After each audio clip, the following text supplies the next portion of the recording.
कल्पना करूया, आपण प्राचीन इजिप्तमधल्या एका रहस्यमय आणि पूर्णपणे अंधाऱ्या थडग्यासमोर उभे आहोत. हे थडगं 3000 वर्षांहून अधिक काळ जगाच्या नजरेपासून अगदी बंदिस्त होतं. आजच्या आपल्या या माहितीपूर्ण प्रवासात आपण अशाच एका आश्चर्यकारक विषयाची सखोल माहिती घेणार आहोत. इतिहासाच्या पानांमध्ये दडलेल्या अशा जागा जेव्हा उघडल्या जातात, तेव्हा त्यातून केवळ सोने आणि दागिनेच मिळत नाहीत, तर काही असे रहस्यही उलगडतात जे विज्ञानालाही थक्क करून सोडतात. जेव्हा पुरातत्वशास्त्रज्ञांनी या प्राचीन थडग्यांचा शोध घेतला ना, तेव्हा त्यांना मौल्यवान वस्तूंव्यतिरिक्त काही साध्या मातीच्या बरण्या सापडल्या. आणि जेव्हा त्यांनी अत्यंत काळजीपूर्वक त्या बरण्या उघडल्या, आतमध्ये त्यांना एक घट्ट सोनेरी द्रवपदार्थ आढळला. हा पदार्थ म्हणजे मध. सगळ्यात आश्चर्याची गोष्ट म्हणजे तब्बल 3000 वर्ष जुनं असूनही हे मध पूर्णपणे खाण्यायोग्य होतं. विचार करा, मध हा पृथ्वीवरील एकमेव असा नैसर्गिक अन्नपदार्थ आहे जो व्यावहारिकदृष्ट्या कधीही खराब होत नाही. हे कसं शक्य आहे? तर मग चला याच्या खोलात जाऊया. एक एवढासा कीटक असा पदार्थ कसा बनवू शकतो जो मानवाने निर्माण केलेल्या मोठमोठ्या आणि महान साम्राज्यांपेक्षाही जास्त काळ टिकून राहतो? आज आपण आपल्या स्वयंपाकघरातल्या साध्या मधाच्या बरणीमागे दडलेले अविश्वसनीय आणि जवळपास जादुई वाटणारे रसायनशास्त्र उलगडणार आहोत. ही प्रक्रिया इतकी गुंतागुंतीची आणि अचूक आहे की ती एखाद्या अत्याधुनिक प्रयोगशाळेलाही लाजवेल. मधाचा हा विलक्षण प्रवास प्रत्यक्षात मधमाशांच्या पोळ्यापासून नाही, तर फुलांमधील नेक्टर म्हणजेच मकरंदापासून सुरू होतो.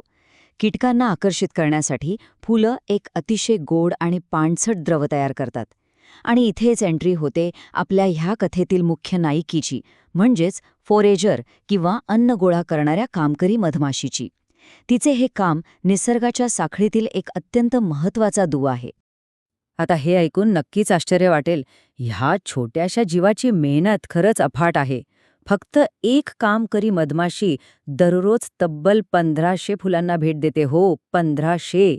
विचार करा, सूर्योदयापासून सूर्यास्तापर्यंत एका फुलावरून दुसऱ्या फुलावर उडत राहणं, आणि तेही फक्त मकरंदाचा एक एक थेंब गोळा करण्यासाठी. आणि या मेहनतीचं प्रमाण किती प्रचंड आहे हे समजून घेण्यासाठी हा आकडा पहा. 2 दशलक्ष म्हणजेच तब्बल 20 लाख फुलं.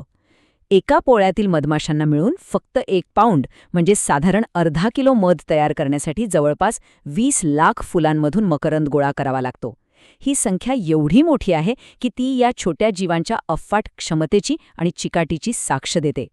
आता हे आणखी सोप्या भाषेत सांगायचं तर, या 20 लाख फुलांपर्यंत पोहोचण्यासाठी मधमाशांना एकत्रितपणे जेवढं अंतर उडावं लागतं ना, ते अंतर आपल्या पृथ्वीला तब्बल 3 वेळा प्रदक्षिणा घालण्याइतकं असतं.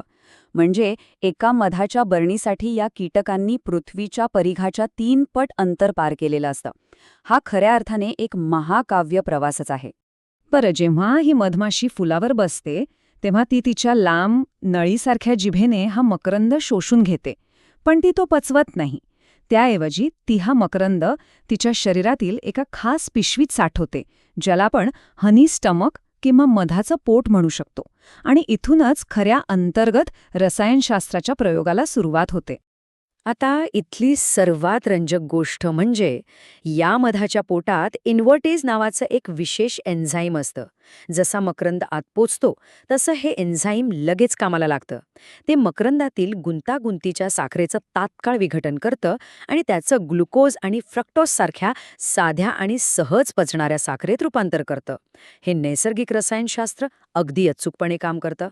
जेव्हा या फोरेजर मधमाशीचं मधाचं पोट पूर्ण भरतं तेव्हा ती आपल्या अंधाऱ्या पोळ्याकडे परत येते. पण ती हा मकरंद थेट पोळ्यातील कप्प्यांमध्ये टाकत नाही. त्याऐवजी ती हा द्रव एका तरुण प्रोसेसर मधमाशीला अक्षरशः तोंडातून तोंडात देते. मग ही प्रोसेसर मधमाशी सुमारे अर्धा तास हा मकरंद चघळते आणि त्यात तिच्या स्वतःच्या ग्रंथींमधून आणखी एन्झाईम्स मिसळते. तर इथला अत्यंत महत्त्वाचा मुद्दा असा आहे की ही काही फक्त मकरंद गोड करण्याची साधी प्रक्रिया नाहीये. या रासायनिक प्रक्रियेमुळे ग्लुकोनिक ॲसिड आणि हायड्रोजन पेरॉक्साईडचे अंश तयार होतात. यामुळे होतं काय, तर मकरंद एका अत्यंत आम्लयुक्त म्हणजेच ॲसिडिक वातावरणात बदलतो. हे वातावरण बॅक्टेरियासाठी एवढं प्रतिकूल असतं की तिथे जंतू जगूच शकत नाहीत, आणि म्हणूनच मध हजारो वर्ष सुरक्षित राहतं. पण थांबा, काम अजून संपलेलं नाही. या टप्प्यावर या मिश्रणाचं पाण्याचं प्रमाण सुमारे 80% असतं. हे खूपच पाणचट असतं. जर मधमाशांनी ते असंच सोडून दिलं तर या जास्त ओलाव्यामुळे ते नैसर्गिकरित्या आंबेल आणि खराब होईल. मध आता मधाला त्याचं अंतिम स्वरूप देण्यासाठी पुढे काय होतं? चला पुढे जाऊया आणि पाहूया की हा चमत्कार कसा घडतो. प्रोसेसर मधमाशा हा पाणचट द्रव पोळ्याच्या परिपूर्ण षटकोनी मेणाच्या कप्प्यांमध्ये पसरवतात. मग हजारो मधमाशा मिळून एक अविश्वसनीय काम करतात. त्या अत्यंत वेगाने आपले पंख फडकवतात.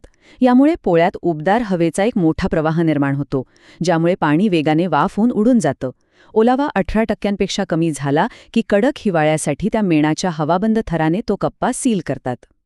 या सगळ्या गुंतागुंतीच्या रासायनिक आणि भौतिक परिवर्तनानंतर मिळणारा द्रव म्हणजेच जाड, चिकट आणि मूलतः अमर असा पदार्थ. आपण आपल्या नाश्त्याच्या टेबलवर जी मधाची बरणी पाहतो ना, ती याच एका थक्क करणाऱ्या प्रक्रियेचा अंतिम परिणाम असते. हा केवळ एक गोड पदार्थ नाही, तर ती निसर्गाची एक प्रयोगशाळा आहे. पुढच्या वेळी जेव्हा आपण सकाळच्या चहात मधाचा 1 चमचा मिसळू, तेव्हा क्षणभर विचार करूया. तो 1 चमचा मध म्हणजे अनेक मधमाशांच्या आयुष्यभराची कमाई असते. कारण एका कामकरी मधमाशीला तिच्या संपूर्ण आयुष्यात फक्त एका चमच्याचा 1/12 भाग इतकंच मध तयार करता येतं. तिचं संपूर्ण आयुष्य त्या एका छोट्याशा थेंबात सामावलेलं असतं. निसर्ग, रसायनशास्त्र आणि सांघिक कार्याचा एक खरा मास्टरपीस. हे अगदी अचूक वर्णन आहे, नाही का? विचार करा, हजारो मैलांचा प्रवास आणि लाखो फुलांचा अर्क एका लहानशा चमच्यावर समावलेला आहे. हे सगळं समजून घेतल्यानंतर आपल्या स्वयंपाकघरातील त्या साध्या मधाच्या बरणीकडे पाहण्याचा आपला दृष्टिकोन नक्कीच कायमचा बदलेल. या छोट्या कीटकांनी निर्माण केलेली ही अमृततुल्य निर्मिती खरोखरच निसर्गाचा एक अतुलनीय चमत्कार आहे. या माहितीपूर्ण प्रवासानंतर अशाच आश्चर्यकारक आणि विचार करायला लावणाऱ्या माहितीसह आपण पुन्हा नक्की भेटूया.